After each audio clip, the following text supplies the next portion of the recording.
Pizza delivery boy pizza ఇచ్చేసి వెళ్ళిపోయాక బాలు ఎంతో ఆనందంగా తన పిజ్జా తింటూ ఉంటాడు.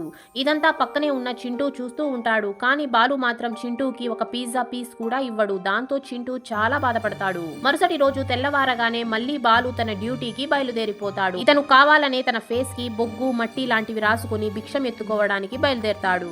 అప్పుడే బాలు ఇంటి పక్కన ఉండే ఒక అతను తన పిల్లాడితో నువ్వు కానీ బాగా చదువుకోకపోతే వాడిలాగా రోజు భిక్షం ఎత్తుకోవాల్సి ఉంటుంది అని అంటాడు.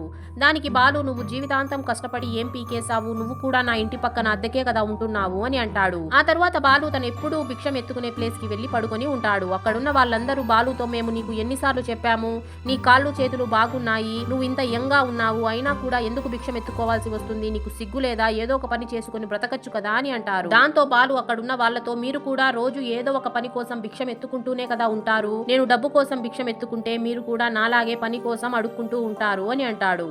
దానికి అక్కడున్న వాళ్ళందరికీ కోపం వచ్చేస్తుంది. ఆ తర్వాత ఏమైందో తెలుసుకోవడానికి పార్ట్ 3 అని కామెంట్ చేయండి.